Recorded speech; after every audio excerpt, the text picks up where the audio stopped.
Saudara-saudari yang terkasih, ada sahabat yang meminta saya untuk menyampaikan apa ajaran gereja tentang kehidupan orang-orang yang sudah meninggal. Sebetulnya cukup berat untuk saya, tetapi saya akan mencoba. Pasti saya tidak bisa sharing pengalaman tentang hal itu. Maka saya akan membagikan refleksi saya atas firman Tuhan, atas ajaran gereja, dan atas pengalaman orang-orang yang saya ketahui.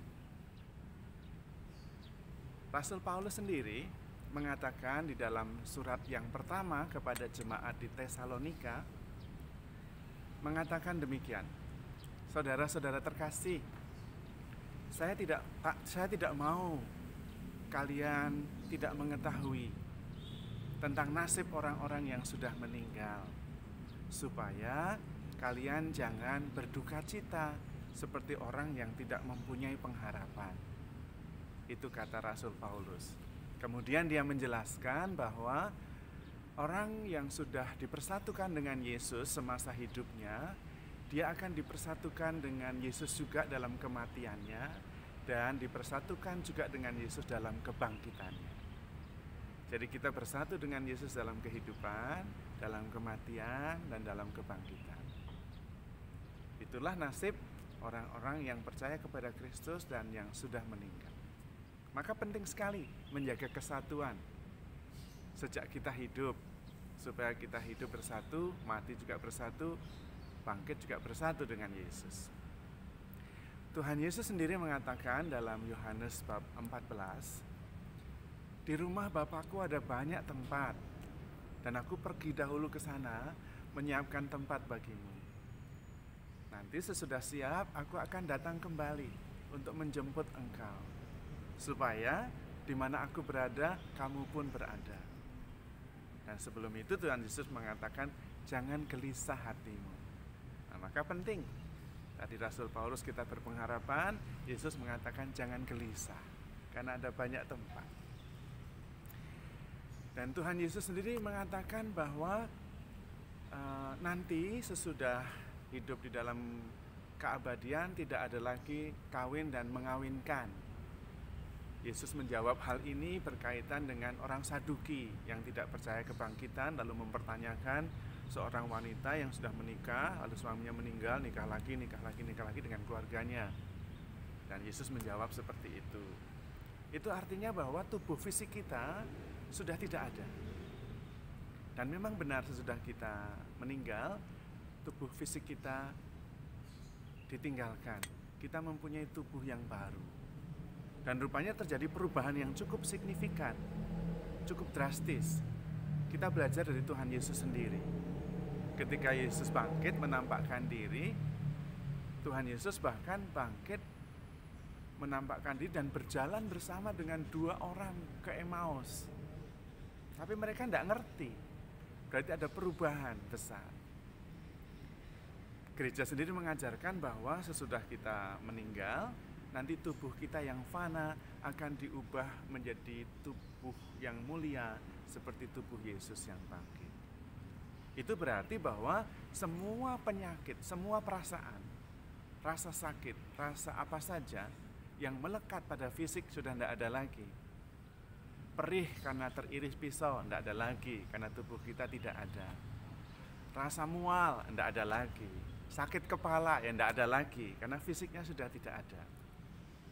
Tetapi perasaan yang berkaitan dengan relasi masih ada, yang tidak berkaitan dengan fisik. Seperti merasa tidak dicintai, merasa kesepian, merasa sakit hati, merasa gelisah, merasa takut, itu masih ada. Sakit hati itu juga masih ada. Sakit yang bukan fisik ya, itu masih ada. Merasa kesepian, merasa ditinggalkan, itu juga ada. Tapi yang positif juga ada. Merasa diterima, dihargai, dicintai, merasa nyaman, itu ada. Nah, kita bersyukur sesudah kita meninggal, tubuh fisik kita tidak ada, atau disempurnakan menjadi tubuh yang sempurna seperti Yesus sendiri. Sementara ajaran gereja mengajarkan kepada kita bahwa semua orang yang suci akan langsung bersatu dengan Tuhan. Sementara orang yang berdosa, yang secara tegas, sadar, menolak bahwa Tuhan itu bisa menyelamatkan, dan dia sungguh-sungguh secara sadar melawan Tuhan dengan memilih melakukan kejahatan, langsung masuk neraka. Tapi kita kan sadar, yang suci benar seperti para suci, para kudus itu jarang. Syukur kalau iya, tapi biasanya kita tidak, kita berdosa. Tetapi juga yang ekstrim, sungguh-sungguh menolak Tuhan secara sadar, melakukan kejahatan dan memilih kejahatan, juga jarang. Maka kita tidak langsung ke surga, tidak juga langsung ke neraka. Nah, diantaranya ini disebut dengan api penyucian. Di dalam api penyucian itu kita menanti-nantikan masa bersatu dengan Sang Kekasih jiwa. Dan pada waktu itu kita menderita. Tapi menderitanya bukan menderita fisik, menderita karena relasi itu tadi. Seperti suami istri yang habis berantem, saling menyakiti, berantemnya hebat. Lalu sudah saling memaafkan. Tapi toh ada perasaan, tetap masih ada perasaan tidak enak. Tidak seperti kemarin-kemarin sebelum terjadi saling menyakiti. Nah, itulah yang terjadi dengan jiwa yang belum bisa bersatu dengan Sang Kekasih jiwa. Dia menderita. Dan menderita sekali karena dia sudah dekat dengan Sang Kekasih jiwa, tapi merasa dirinya belum pantas. Itulah jiwa-jiwa di api penyucian. Menurut pengalaman Maria Sima dalam rahasia jiwa-jiwa di api penyucian, jiwa-jiwa di api penyucian itu membutuhkan misa-misa yang dirayakan untuk mendoakan mereka. Perayaan Ekaristi atau korban Yesus sangat ampuh untuk menyelamatkan jiwa-jiwa dari api penyucian dan bisa bersatu dengan Sang Kekasih jiwa. Dan dari pengalaman orang yang sudah mengalami kematian beberapa jam lalu hidup lagi, saya mengambil saja dari Henry Nouwen. Dia pernah mengalami kecelakaan lalu hidup kembali. Henry Nouwen adalah seorang penulis tentang hidup rohani Katolik. Bukunya banyak dan sangat bagus. Dia menceritakan bahwa ketika dia meninggal, dia merasa nyaman sekali, merasa damai sekali karena seperti dipeluk, diterima oleh Bapa, seperti pulang ke rumah.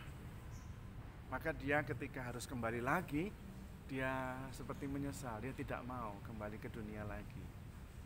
Dan pada waktu itu dia melihat ada jalan yang menuju kepada cahaya. Dan cahaya itu seperti menyinar keluar dari sebuah pintu. Rasa nyaman karena diterima dan dikasihi tanpa syarat. Tetapi dia kembali, dan menurut dia yang paling memberatkan jiwa-jiwa untuk bisa bersatu dengan Sang Kekasih jiwa adalah permintaan maaf yang belum disampaikan dan memaafkan yang juga belum disampaikan.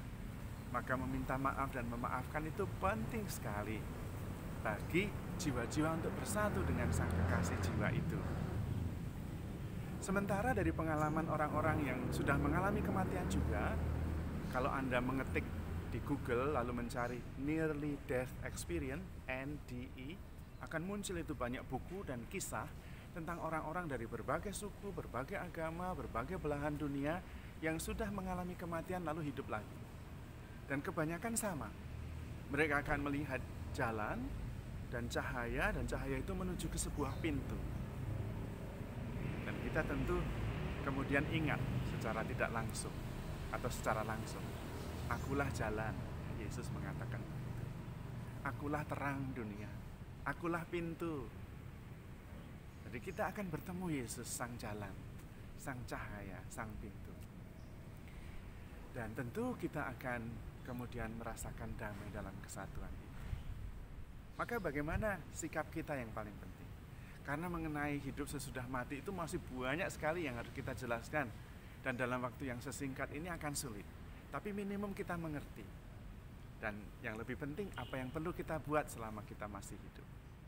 Yang pertama, harus terus-menerus berusaha menjaga kesatuan dengan Yesus melalui sakramen-sakramennya, terutama Ekaristi, tetapi melalui firman-Nya, melalui berdoa.